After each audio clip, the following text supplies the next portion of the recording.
Radio East River. Radio East River. Radio East River. Radio East River.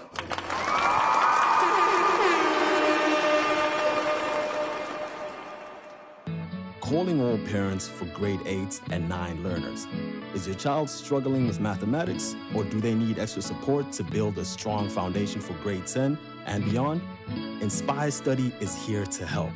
Expert tutoring, your child will gain confidence, improve problem-solving skills, and develop a love for mathematics.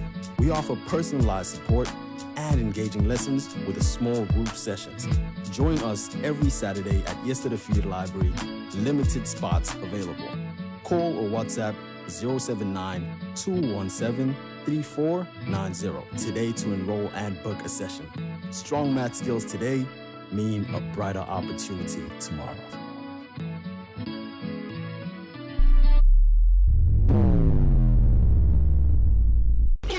Radio Yesterday, onze stasie, onze talent, onze mensen. WhatsApp ons by 064 536 9095. Talk to us, die dang ruk hier. God bless you and welcome to this morning's broadcast of the Message of the Hour with me, Brother Elmer, from the Cape Town Tabernacle Church. And I greet you in the precious name of Jesus Christ, our Lord, our Savior, our Maker, our Redeemer. And we're just grateful for the Lord for giving us this opportunity to come into your home and your heart once again this morning to just share with you the message of the hour. We do apologize in the delay in broadcasting this morning, but nonetheless we are here and we are here to give the glory to Jesus and to Him alone. So welcome to everyone on this wonderful resurrection morning, yes, where we are celebrating and commemorating the resurrection of our Lord and our Savior, Jesus Christ. And for those of you that are currently engaging on the various platforms, I would like to thank you here on TikTok, Facebook, YouTube, and also those listening on our app www.radioeasterriver.co.za. You are currently tuned in on the leading internet radio station in the mother city. So may the Lord bless you and may be with you is my wish and my prayer. So we shall continue this morning speaking on the epistles of the Apostle Paul. And it is pivotal, it is of utmost importance that we preach what Paul was preaching. So there are various epistles, and this morning we shall take a look into the epistle to Timothy. Yes. Now Timothy was the son of Paul in the faith. Paul didn't have any children in the natural, and he never got married also, but he remained unmarried until the time of his death. And we know that Paul died as a martyr under the Roman Empire. He was persecuted and put to death through capital punishment. And Paul, on his way, as the Lord sent him, wherever he went to preach the gospel, we see that Paul had this wonderful gift that the Lord gave him to preach and to teach. But Paul was also manifesting the gospel of Jesus Christ. And in the book of Acts chapter number 16, there is where we read about Timothy and where Paul had an encounter with him. And he then became one of the people that started to follow the preaching and teaching of the Apostle Paul. And then we see that Paul wrote certain epistles directed to this young man. Now, Timothy was of mixed race, yes, he was a mixed breed. His mother was of Israeli descent and his father was a Greek. So he was half Jewish, half Gentile. And he became the son of Timothy in the faith. Now, it was not just Timothy, but also Titus that was the son of Paul in the faith. Now, Paul directs this epistle to Timothy with the following wording as an introduction. Paul, an apostle of Jesus Christ, by the commandment of God, our Savior, and Lord Jesus Christ, which is our hope. And to Timothy, my son in the faith, grace, mercy, and peace from God our Father and Jesus Christ our Lord. So that is how he once again introduces himself, with the apostolic authority that God gave unto him. Hallelujah. We see that he was made an apostle of Jesus Christ, a sent one that has been called and ordained for the service of God Almighty. And we see that he firstly starts off by warning Timothy against the false teachers. And from that we can also learn in today's time that there are many false teachers that have come into the world. And we should not be believing every spirit, but we should try the spirits, whether they be of God because many false prophets have gone out into the world. And he was saying, as I besought thee to abide still at Ephesus, and I went into Macedonia, that thou mightest charge some that they teach no other doctrine. Neither give heed to fables and endless genealogies which minister questions, rather than godly edifying, which is in faith, so do.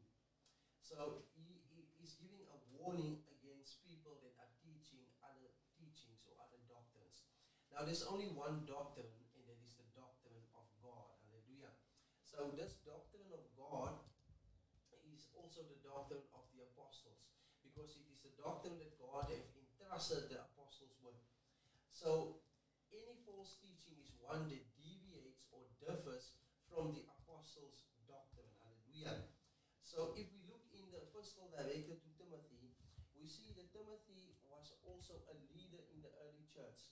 And the Apostle Paul was giving him instructions on how things should operate within a local assembly, and how the ministers should be chosen, and how church should operate. Now, we see that Paul also says in chapter number 1, he continues warning against the false teachers. He speaks about Hymenaeus and Alexander, that he delivered unto Satan that they learn not to blaspheme.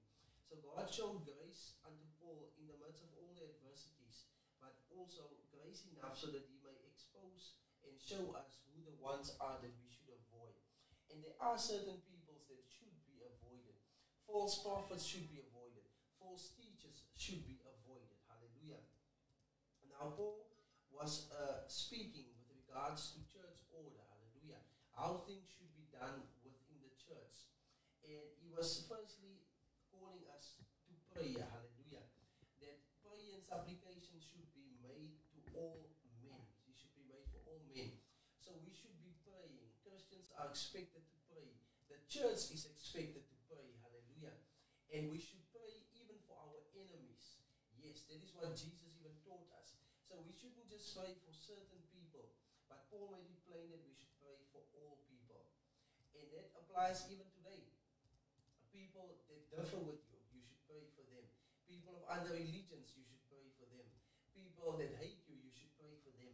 And even the people that love you, you should pray for them as well. And once again, we see in chapter number 2 that Paul emphasizes the deity of Jesus Christ once again. He says, for there is one God and one mediator between God and men, the man Christ Jesus, who gave himself a ransom for all, to be testified in due time. Hallelujah. So he makes known the identity of Jesus Christ once again.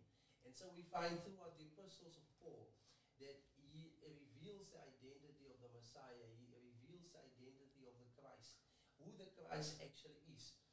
And we can really trust Paul for this, for two reasons. Paul himself had received theological training. Paul knew exactly who and what the Messiah would be when he would come. The only problem was before his conversion, he did not recognize who the Messiah actually is. But we see when the Messiah himself encountered him on the way to Damascus, we see that it was right there that the Messiah himself revealed him that he is Jesus. Hallelujah. But Paul knew who Jesus or who the Messiah would be, because when the light appeared unto him, he addressed it as Lord. So we can take Paul's word for it, for the fact that he was a theologian trained in the scriptures, and also for the fact that he had a divine encounter and a divine revelation of Jesus Christ. And therefore Paul knew exactly who Jesus Christ was. Hallelujah. He knew exactly who he was preaching. He wasn't preaching another God. He wasn't preaching another religion. He wasn't giving another strange teaching. But he was preaching the God of the Bible, the God of his fathers, Abraham, Isaac, and Jacob. The same God became flesh in the New Testament, and he dwelt among us. Hallelujah. Now, as we say that this epistle to Timothy is directed in particular with regards to church order, how things ought to be done within the church. And all churches today should study once again also even the epistle of Timothy and see whether they comply with this. We look, for instance, here in chapter number 2, where he speaks about the guidelines for women, how that women should dress modestly. So a godly woman should not be dressing ungodly, but a godly woman should dress in a modest, godly manner. Hallelujah. And he was telling them that they should learn in silence with all subjection. He says, "But I suffer not a woman to teach, nor to usurp authority over the man, but to be in silence." Now, many times people argue and say, "But this was Paul that said so." But if we look at the bigger picture, if you study the epistle carefully, you will see that right in chapter number 1, he introduces himself as an apostle of Jesus Christ.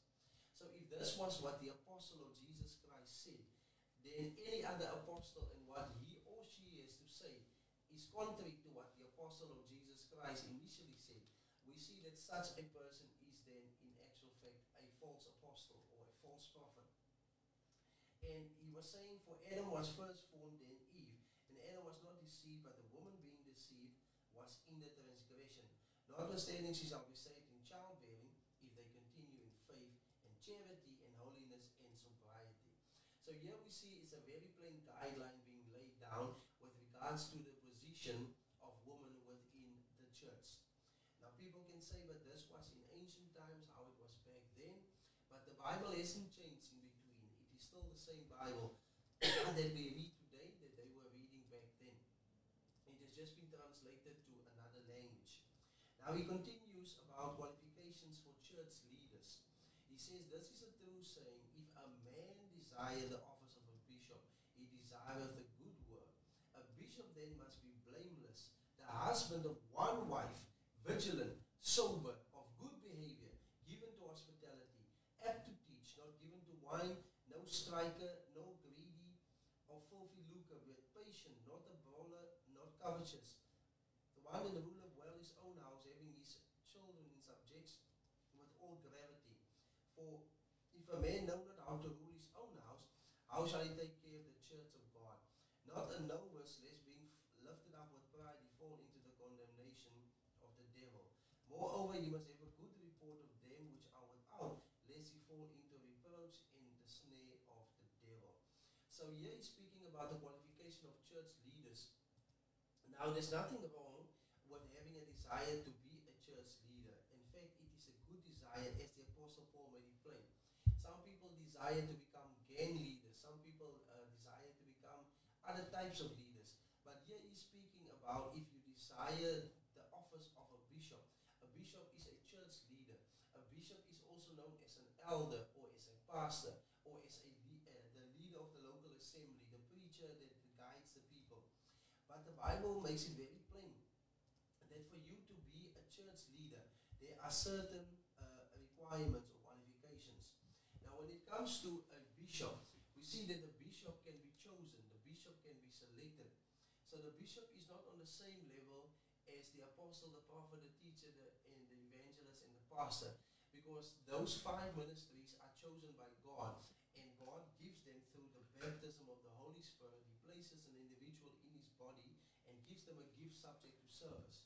But if we look at the office of a bishop and also that of a deacon, you can continue reading in 1 Timothy chapter 3.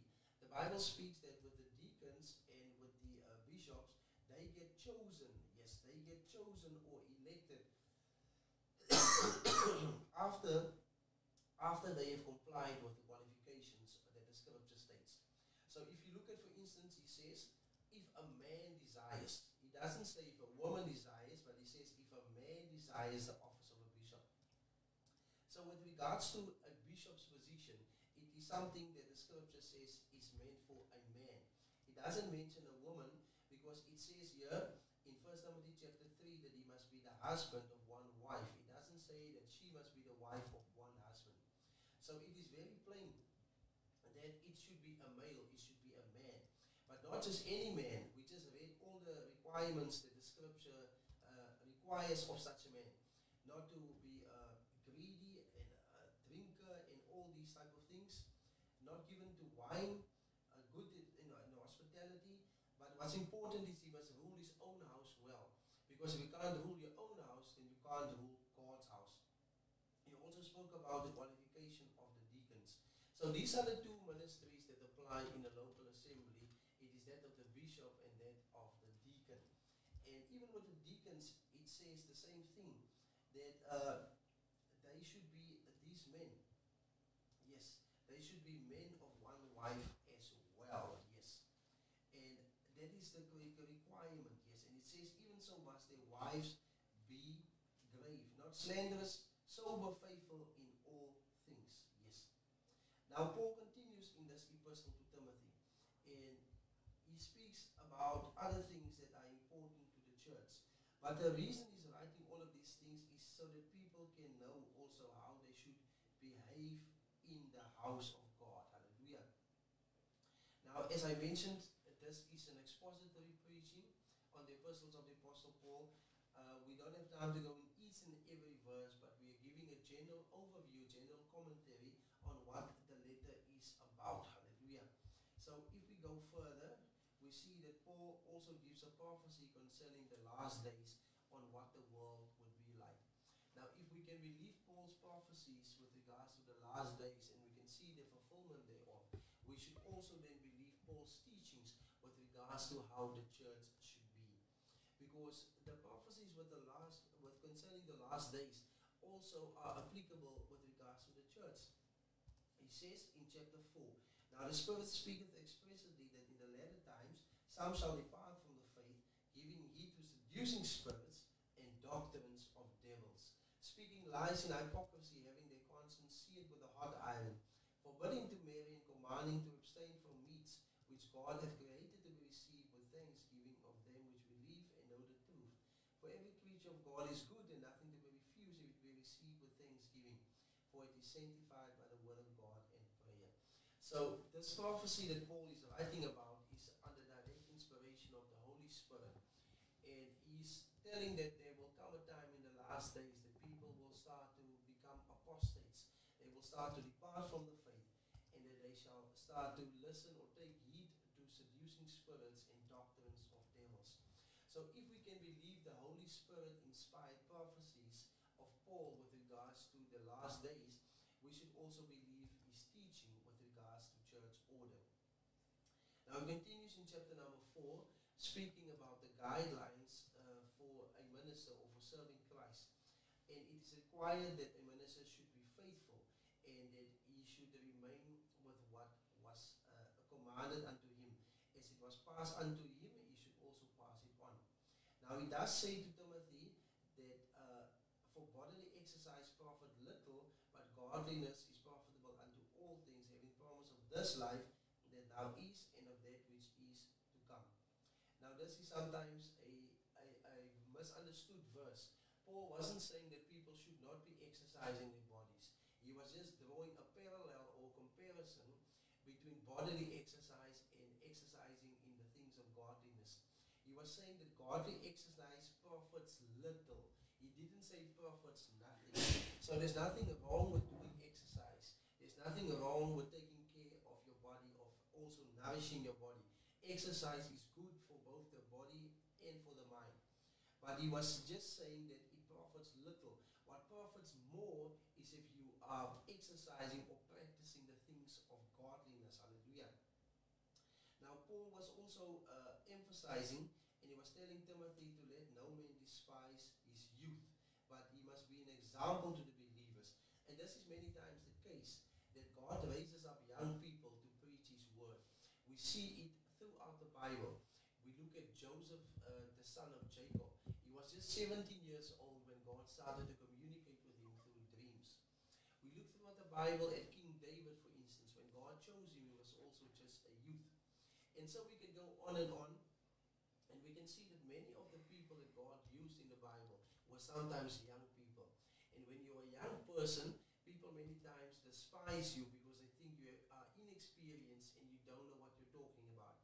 But here we see that Timothy already as a young man was placed in a position of authority and responsibility over the local assembly. And so it was also with Samuel the prophet, being just a young boy. We see that he was also placed in the house of God, and God could use him and speak to him right there. And this came through as an encouragement to Timothy, that he shouldn't let people despise his youth. Let no man despise your youth. And this can be sometimes very discouraging, especially with the older generation, to to despise the younger generation. But he was even encouraging him further and saying, neglect not the gift that is in thee, which was given to thee by prophecy, or the laying on of the hands of the presbytery. So this is also something very important. When God has given you something, that you should not let it become dormant, but you should use whatever God has given you. And in Timothy's case in particular, he had received a gift of God, a spiritual gift. And the Apostle Paul was reminding him to stir up the gift of God which was in him, which was given by the laying of the hands of the presbytery. Now the gift was already in Timothy, but it was through the laying on of the hands by the elders that this gift was activated. Hallelujah. And this was some of the guidelines that Paul was emphasizing to Timothy. You can read the rest of the verses in your own time. We're just emphasizing on the ones that is of quite significance. And then we look into chapter number 5. He speaks about guidelines with dealing with Christians. Now when it comes to Christians, we get different types of Christians. We get older people, we get younger people. We get people that's widowed, we get people that's married.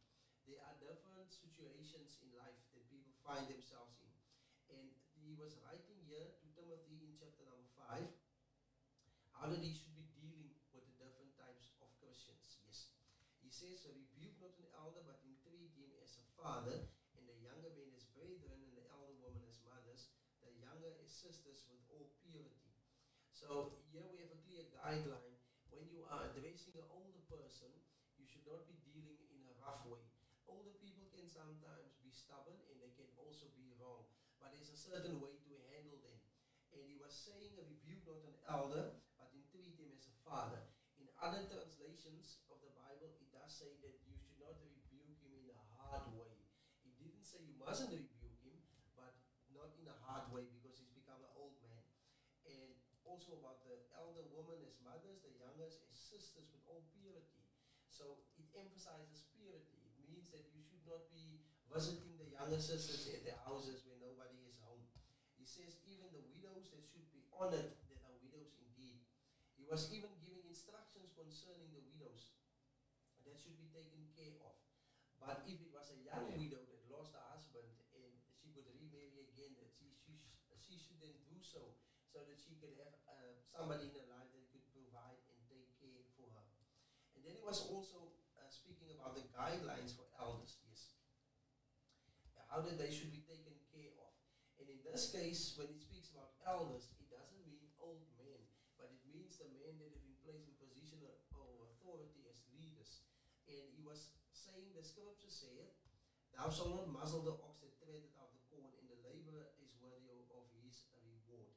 Against an elder receive not an accusation, but before 2 or 3 witnesses. Let the elders in the rule well be counted worthy of double honor, especially they who labor in the word and doctrine. So for those that are in responsibility of the church, they should be taken care of. Hallelujah. And they should be treated in the proper way. They should be given double honor, as the scripture says. Now, he was giving various instructions, yes. He was saying, for instance, that you shouldn't lay hands on somebody suddenly, yes. And this is something that you should really be careful. We can't just pray for anyone at any time. And he was also saying, drink no longer water, but use a little wine for thy stomach's sake and thine often infirmities. And this is also a misunderstood verse. He wasn't saying become an alcoholic, but he was saying drink a little wine for your stomach's sake. So we know that even medications in today's time, they contain alcohol as well. And they do have the drowsy effect as well on people. But Paul wasn't saying that you should go and buy you a box of alcohol because of your stomach. Because a box will not clean your stomach. In fact, it might even kill you. And then he continues in chapter number 6 in conclusion. And he was just once again giving Timothy guidelines on how to live right. Hallelujah. And in particular, with regards to the church and his personal life as well. If somebody teaches something different to what Paul and what Jesus was preaching, then such a person you should not be listening to. Such a person you should reject. He also continues speaking about money. And he says that the love of money is the root of all evil. He wasn't saying money is the root of all evil, but the love of money. And this is also a misunderstood verse in itself, that people take out of context. There's nothing wrong with money. It is only when people develop a love for money that they will do evil things to get money. All of us need money. Even in the church, we need money. Everywhere we go, we need money. The whole world revolves around money. Even in the book of Ecclesiastes, he says that money answers all things. So we should have the right understanding with regards to money, but not become lovers of money, because the Bible says that is the root of all evil, the love of money. Now he continues on in chapter number 6 with some greetings and some blessings, and also encouraging Timothy to fight the good fight of the faith. Hallelujah. Now, beloved, this morning was just a commentary, a summary on the first epistle of the Apostle Paul to Timothy. May the Lord give you insight, and may you go and read verse by verse what the verses actually said. Let us pray. Dear Lord, thank you for giving me this opportunity that I can speak in your name and minister your word. I pray that your word will not return unto you void, but will accomplish the mission and purpose for which you sent it. I pray, Lord, that it will reach the ends of the earth and will bring forth a rich harvest of souls for you, and that the light of your truth might shine even in dark places. I ask this in Jesus' holy name. Amen. God bless you. As I go off the air, we listen to that song, I'm on the battlefield for my Lord. And until the next time, in Jesus' name, amen. Radio East River. Radio East River. Radio East River. Radio East River.